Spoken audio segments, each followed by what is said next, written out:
All right, Math 3. Let's take a look at our warm-up here. So, you should have already done the daily check on the paper and handed it in, all that good stuff. So we're on page 49 here. You should have already been looking at this. If not, then you need to ask the guest teacher to pause this video and to try it out for a little bit. Give yourself a few minutes to try it. So do that now if you need to.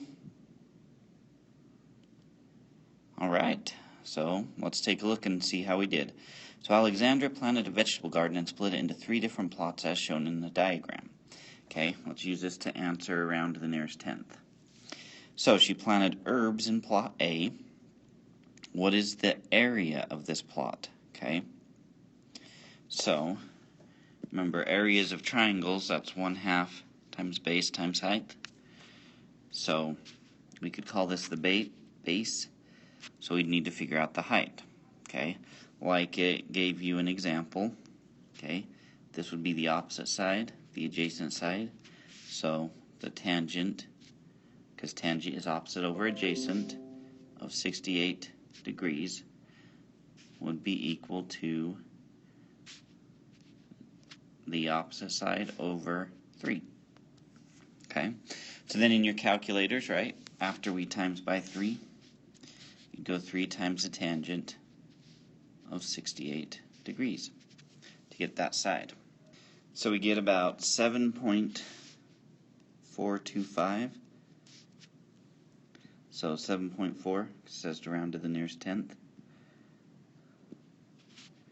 So 7.4 would be right there. So to find the area of that, we would simply go 1/2 times 3 times 7.4.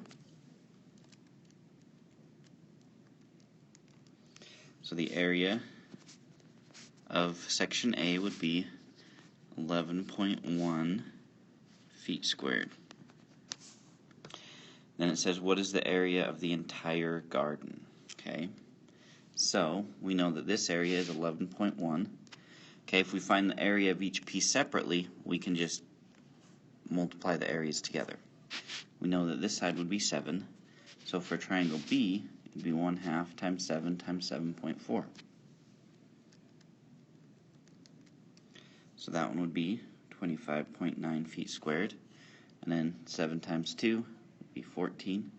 So we'd go 14 plus 25.9 plus 11.1, giving us 51 feet squared. It says if Alexandra wants to put a fence around plot A, how much fencing will she need to buy? So plot A here, basically the perimeter, well, we know 3 and 7, so that's 10.4. But what would the hypotenuse be? Well, Pythagorean theorem, 3 squared plus 7.4 squared would equal our hypotenuse squared, right? So 9 plus 7.4 squared is 54.76. Add 9 to that, 63.76. Take the square root of that. We end up with that hypotenuse here being about 7.98. So let's just round it up to 8, since they wanted us to round to the nearest tenth. Okay, so then that would be 10.4 plus 8, 18.4 feet, not feet squared, because it's just the perimeter. Okay, so this warm-up we were able to do mainly because we had these right triangles, right? Well, today what we're going to talk about is how to deal with finding information out about triangles that aren't right triangles, okay? So the first thing we're going to talk about is what is called the law of sines. Okay? And it's a ratio, essentially, or proportion, I should say, 2 ratios. We're going to use fractions to help us figure this out, okay? So the idea here is that we've got a triangle that's not a right triangle, okay? We label it A, B, C. And then the sides opposite, we label the same letter, okay? And what we come up with is this rule that if we make a fraction out of the side over the angle, okay, that there's a connection there. And that those connections are always going to be equal in sign. Okay? So that if I can make a fraction with this angle to this side, it's going to be equal to this side to this angle and to this angle and this side. Okay? So when we deal with it, usually we only do 2 out of the 3. We're not going to set them all up at the same time. Like we'd use just that, or we'd use that one, or we'd use these two equal to each other. Okay? So it's really just a formula. We look to see if we can use the pieces, and we do it. So you probably want to have written this down. So if you need to have the video paused, okay, you can get it paused so that you can write that down. You can also, this law of sines, you can write it 2 different ways. Okay, it works this way, but because they're all fractions, we can also do it this way, where the angles are on top and the sides are on the bottom. Okay, it works either way. And it, depending on what you need to find, as we'll see in the examples, okay, that's what we go with. Now, there's more stuff we're going to look at here, but for right now, that's all we need. Let's do some examples, okay? So this first example actually wants us to prove it, okay? Which I guess that would be useful for us to do.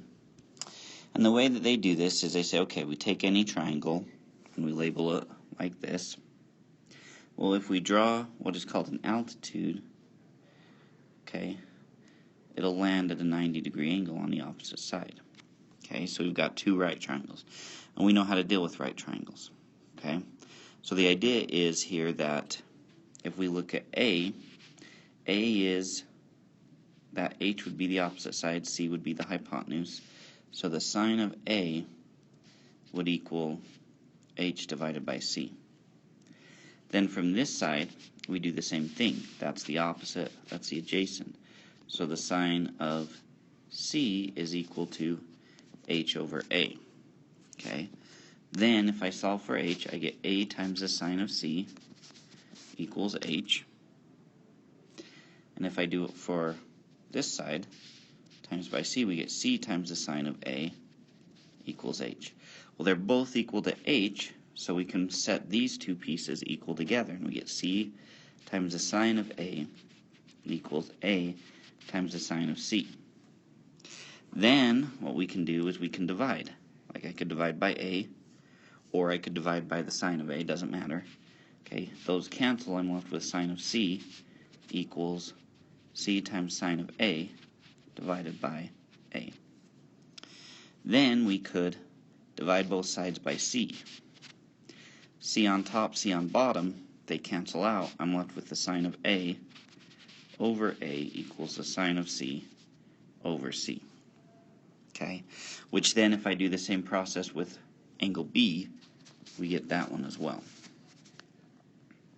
Then, because there's fractions, if I flip this fraction and flip this fraction, they'll still be equal. Okay, so that's just kind of the way that they think of that. Okay, and then you just repeat it for each side until you get them all equal together. Okay, so I think that's enough of what we need to talk about there. Okay, so let's take a look at actually how we use it. All right.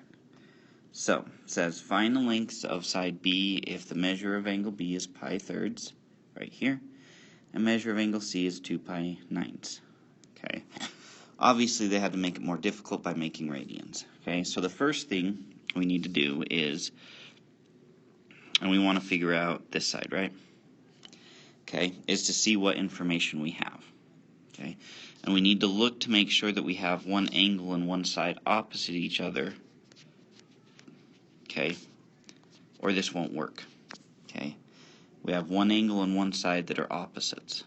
Okay, so if we look at this, angle C and side C. Okay, so there's our connection. Now we're looking for B, and we have angle B, so there's our other connection. Okay, now I told you back here that there's two different ways you could write it.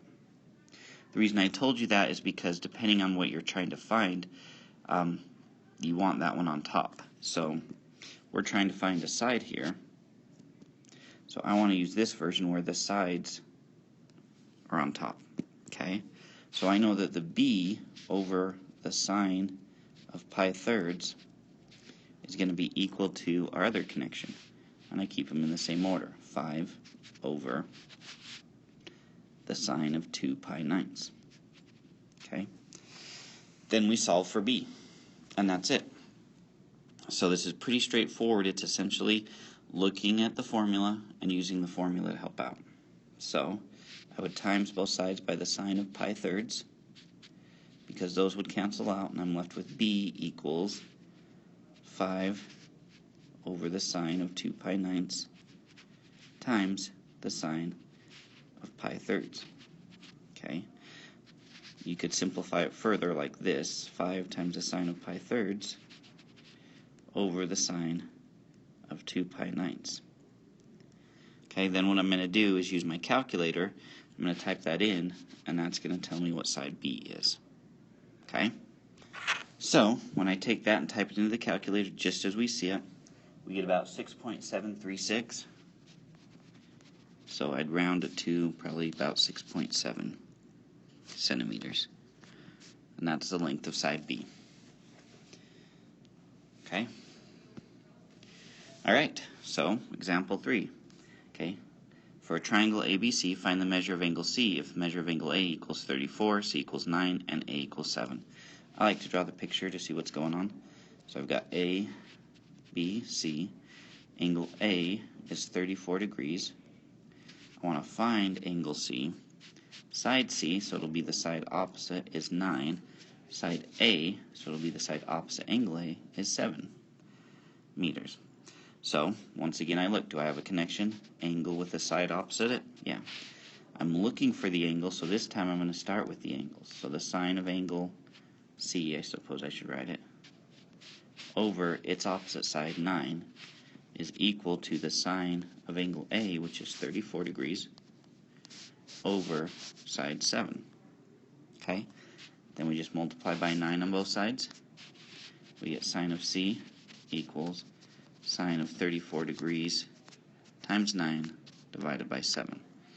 Now, I put that into my calculator, but that's not our answer, okay? Because we want angle C. So we have to do one more step to get that. And usually I use the calculator. This will give me a decimal, and then we use the inverse sign to figure that out, okay? So I get this big decimal when I go the sine of 34 times 9 divided by 7. I get 0.7189623045. Okay, so I'm not going to simplify that yet because we need to do the inverse sign. So on your calculator you have that inverse sign of our decimal to get angle C.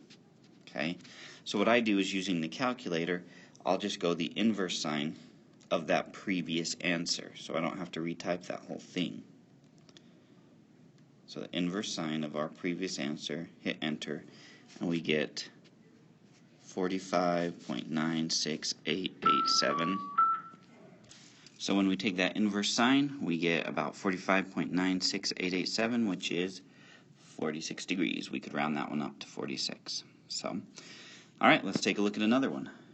So, now we're going to do another derivation, okay? Taking a look at how you can come up with, when you don't have a triangle that has that base and that height, you can find the area using the same concepts here. Okay, so let's see how we do that. So this is another fairly simple one. So we're basing this off of the 1/2 times base times height. Okay, where this is would consider our base, and that's our height. So what if we don't have that height? Okay, well, once again, if we drop this down, we make a right triangle here. So we can use C, okay, that would be the opposite side, the hypotenuse. So I can say the sine of C is equal to A over H. Okay, and I did that backwards, didn't I? It's that stupid H is a height instead of the hypotenuse. be h over a. Then we times both sides by a, so I get a sine of c equals h. Well, if I take this h and I substitute in a times the sine of c, then I just rearrange those guys and we get this area formula. So in situations where we know this side and we know this side, we don't know this and we know this angle, we can use it. Okay, so like in example 5. Okay, so our area formula, 1/2 times a times b times the sine of c. Okay, so this d is like the c, and these would be like the a and the b. So essentially it only works when you have the angle and the two sides that are touching that angle, right? So then I just plug them into the formula. 1/2 times 12 times 8 times the sine of 22 degrees. So 1/2 times 12 is 6. 6 times 8 is 48. So 48 times the sine of 22 degrees. So I get out my calculator again, and we go 48 times the sine of 22 degrees, which gives me about 17.98. So we could round that if we really wanted to up to 18 centimeters squared. Okay.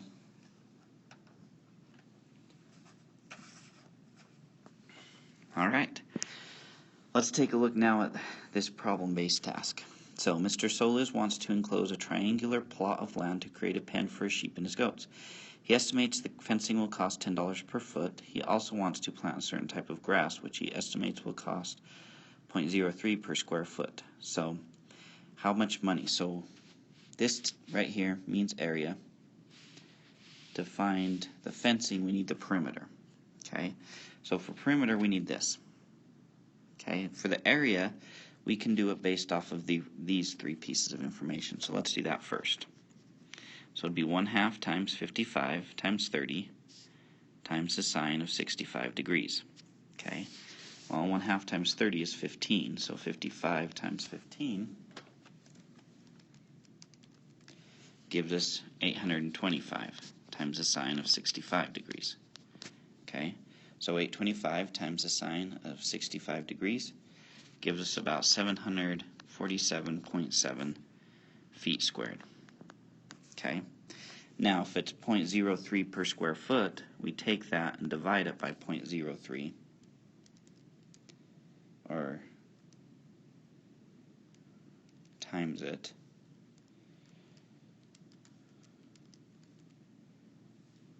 Sorry, not divide. It is times. So I'd go 747.7 times 0.03, and we end up with 22.4. But we got to remember it's per square foot, so we should probably round that up, huh? We'll probably have to order a little bit extra. So let's go 748 times 0.03. So 22.44. So the cost for the grass would be 22.44. Okay, now we need to use the law of sines. So I need to find this side.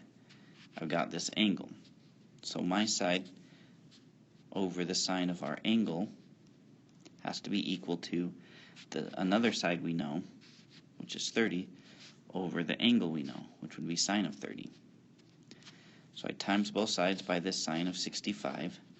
So I get 30 times the sine of 65 degrees over the sine of 30 degrees is going to give us our side.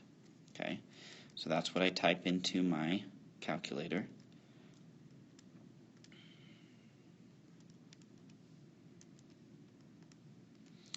And that gives me